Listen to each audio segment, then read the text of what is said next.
Australia with the team that got them to the semi with the victory of England. John Flett, the winger, again left out. Ireland then back to their first choice lineup, bringing back Jonathan Garth, Alan Rowland and Richard Wallace. Our referee, Mr. Ray Mexon from Scotland.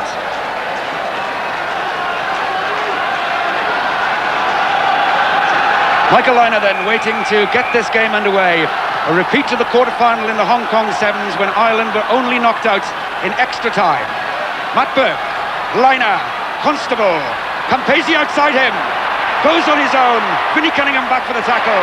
That's a great tackle. Lynagh just held up. Campese again. Jim Fenwick, testing moments these for the Irish 7. The ball's still alive. No, the referee's whistle has gone. Relief for Ireland, Nigel. What a start, what a start. Australia looking very, very sharp. They've been transformed from the first day when really they looked a mediocre side. Eric Elwood takes it quickly, goes to ground, now needs the support. Untidy play though. And again Ray Mexon whistles a halt. This will be a scrum to Australia. Matt Burke took a bang there. So, time for everybody to cool down, I think, Nigel. Yes, unfortunately, Aaron, they got a penalty early on there, and Eric Elwood decided to go up the touchline himself. It's really got to be vital that Ireland get the possession, keep hold of possession. That's when they've really looked best in their previous games. Matt Burke's a very influential figure for the Australians. When he's playing well, when Campese's doing well, then Australian are really looking like a world-class side. Ireland now must try and regain possession. Okay, ready again to restart. Tapafe penalised there, so a chance for Ireland to bring this away and at last maybe get into the Australian territory. Big Paddy Johns stands up well in the tackle. Jonathan Garth, long pass out. Eric Elwood, the dummy, now needs support. Once again it's Garth there. Vinnie Cunningham too, Paddy Johns. Rowland, out to Wallace. Trying to outsprint David Campese. Yes, Richard Wallace is going to get there. What a tremendous start then to this second semi-final for the Irish as they try to follow England into the final of the World Cup Sevens. Richard Wallace looks so much more calm and composed than I am. It was lovely play. Eric Elwood again doing the dummy, breaking back inside, support from Jonathan Garth. Vinnie Cunningham coming into play. We haven't seen as much as him, and really Ireland need to get him involved in the movement. But Richard Wallace is the man who's come through. He pushes the ball behind Campese. Now Campese really has played well in the last 2 days, but he's not the fastest man on the pitch. Richard Wallace controlled the ball well and got the touchdown. Eric Elwood with the conversion right down the middle. So tremendous start then. Ireland lead by 7 points to 0. What will Campese do now, I wonder?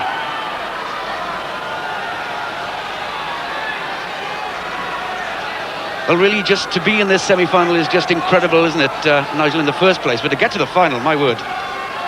Ireland, they haven't been playing international sevens for 20 years. They weren't expecting to even get through the group. Paddy Johns on the break. Has support from Jonathan Garth. Campese comes over. Trying to slip the ball into Alain Rowland. Dennis McBride is there. It's been knocked on, though. And referee Ray Mexon calls a halt.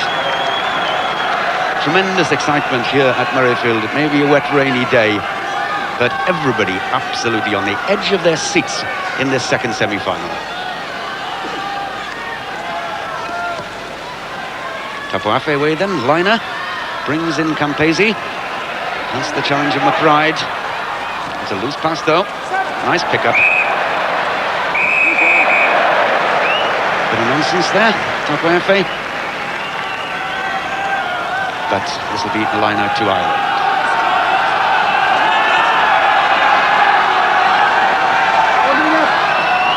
Dennis McBride taking his time. He has Paddy Johns at the front. Goes towards Paddy Johns. Good take. Chance for Eric Elwood in his backs then. Vinnie Cunningham again coming through. Good support. The switch to Jonathan Garth. The Australians there first of all, though, as Vinnie Cunningham, number 4, tries to aid the effort to get the ball back. But Ireland having taken it in, it's Australia who get the put in. Yes, Australia quite happy there just to hold the ball in, make sure it didn't come out. And under the new rules, they get to put into the scrum, and possession's likely from that. Tabafi, good strike there by Australia. And Constable out to Campese. Liner again, nice break, lovely sidestep, and another one. On his own for the moment though, but plenty of support on this side of the field. Up comes Topiafe, just manages to hold it, breaks the Irish line of defence. Jonathan Garth gives up. So that's the equalising try then for Australia, for Simi Topiafe. Yes, it was a well-worked try. The Australians played well there. It was really right in their 25 that the whole try, the whole movement started. Michael Lynon, what an influential player he is. He's a playmaker, but he's also got a lot of pace. Look how well he comes in off his foot. And from that time, he's looking for support. He's looking wide, and there are men out there. There's no Irish cover. Steps inside, and really Jonathan Garth, who's put in such sterling effort, gives up the chase, and there's no one to follow Tupiafe. Michael Lynon too has converted. So it's even Stevens again then. Australia 7, Ireland 7.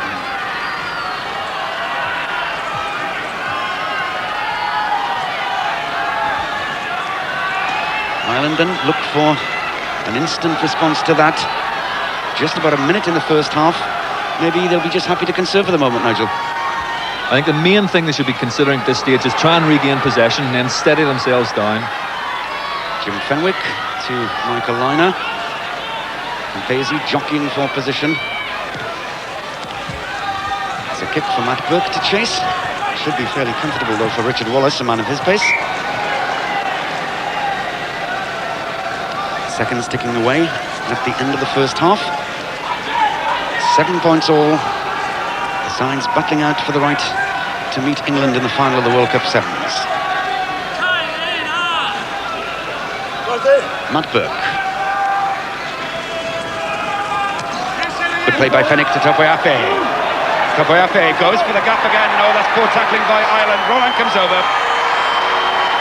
Second try of the first half then for the little Australian scrum half.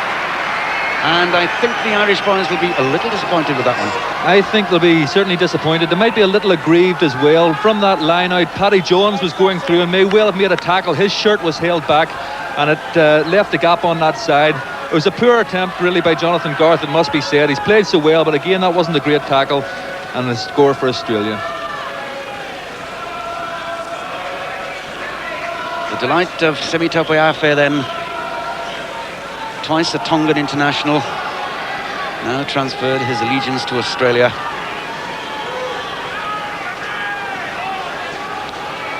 Just time for Michael Lynon to take this conversion at the end of the first half.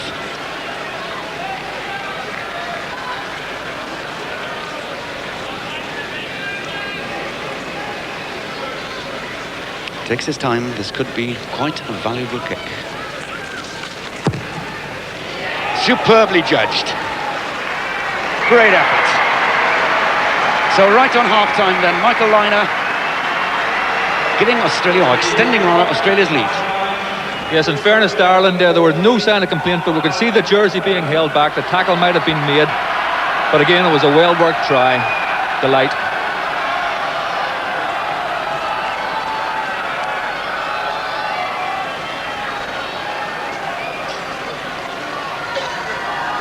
So do you think, Nigel, that the Irish need to change anything? I think at the moment they're really lacking is the possession and the steadiness in the game that they've had in some of their better matches. They'll be wanting Paddy Jones to try and get up underneath this ball. It's essential from the kick-off. We've seen so many poor ones that Eric hoists it high and gives our forwards a chance to get under it. Good height on that one, but it's Offahengawi gets it back. Careless tap there though by Fenwick. Gives the chance for Ireland. Space on that side. Elwood's kick for Wallace. But back covering is Matt Burke. But a good start to the second half by the Irish. So important now, obviously, to get possession from this line out. Big Paddy Johns at the front. Jonathan Garth behind. It'll be Paddy Johns, I'm sure, who'll go for it. Alain Roland waits. Not the best of balls to get. Dropping down at his feet. So this will be a scrum then to Australia. Topiafe. Not in properly.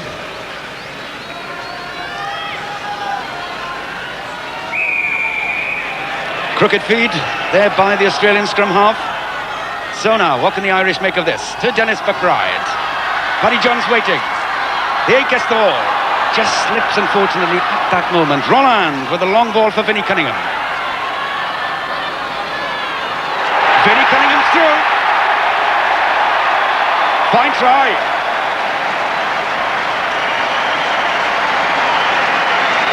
Delight then on the Irish bench as Vinnie Cunningham brings his country right back into it.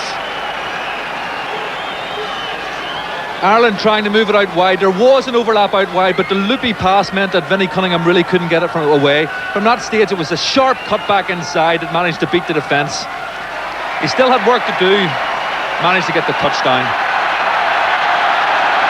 The Australians rather seem to be complaining about something in this move. Obstruction there probably by Dennis McBride. Yes, I don't think certainly there was anything deliberate in that action. Eric Elwood has converted that try, so we'll level again.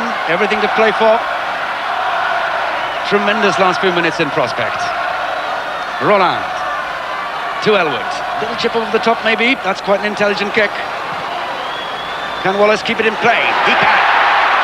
Inside Campese. He's got support. It's Dennis McBride. The skipper. Campese goes back, but he's not going to catch him. The Irish eyes are certainly smiling here, I can tell you. Dennis McBride, the skipper, leads by example. What a great score.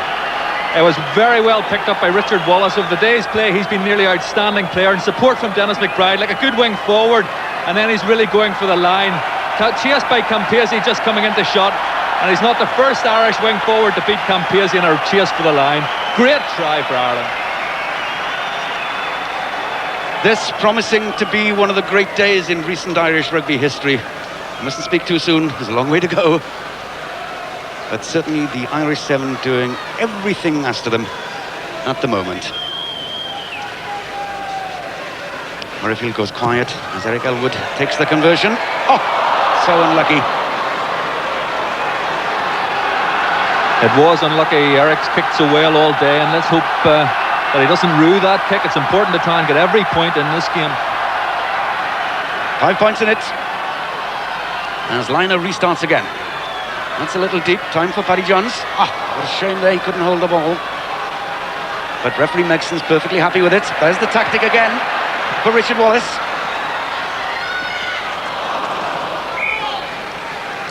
Carbon copy often almost there, Bob. Not every Australian just enjoying things at the moment. No, I think Bob Dwyer almost lost all his nails, I think, by now. Ray Megson wanting the two sides to wait until the ball is ready. Topiafe, difficult ball for him. Well harassed by Roland. No, says the referee. He says that was illegal. Well, that's really been a feature of the Irish play as well. That Roland's really hassled and harried his opposing scrum half. Ofengawe, route one, tackled though by Paddy Johns. Lovely bit of football there. Allows the chance for Matt Burke. Elwood comes across. Jonathan Garth, good tackle. What an important tackle that was by the youngster. It was a super tackle. You know, he maybe missed a couple earlier on, but that was a great tackle. It was almost certain score. Matt Burke was such an influential figure. He plays well. Australia are playing well. Nearly over for the line. Difficult position for Ireland. They need to try and regain possession. 2 minutes to go as Australia look for possession. Topiafe bundled over once again. Big Paddy Johns brings him to ground. Now it's Liner. There's just a little gap there. Great cheers though, particularly from the Irish contingent here as the ball's knocked on.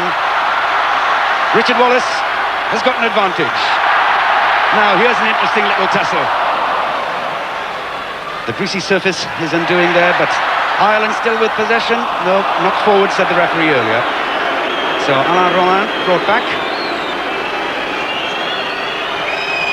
Yes, there's the Irish camp. Noel Murphy looked a little incensed with that one, but Ireland are playing with great spirit at the moment. They're really showing the Australians to have an extra gear. It's a reverse gear in the tackle, and Richard Wallace just unfortunate that he slipped. David Campese switches direction again. This is the man they have to look for.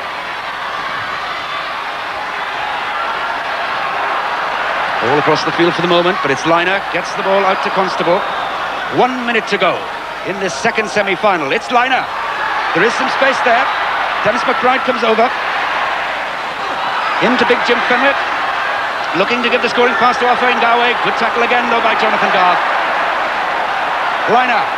Tackled. Alain Roland comes away. Topiafe gets past that challenge. He's got some pace. Right down the middle. Held up. Fenwick can't quite get the ball. Liner can though. Offa Hengawe. Going down the middle. He's away. So with just seconds to go in this game, Willie Offa Hengawe gets the breakthrough for Australia. And the Irish, having defended so valiantly for so long. A disappointment for the Irish, but it was really intense pressure, wave after wave of pressure, before eventually Willie Offa Hengawe managed to hand off and score behind the posts. Into time added on for injuries then at the end of this game. And this, the key moment. Michael Liner converts. And that's it, the end of the game. Great disappointment for Ireland. Relief for Bob Dwyer as his Australian side make it to the final. Victors by 21 points to 90.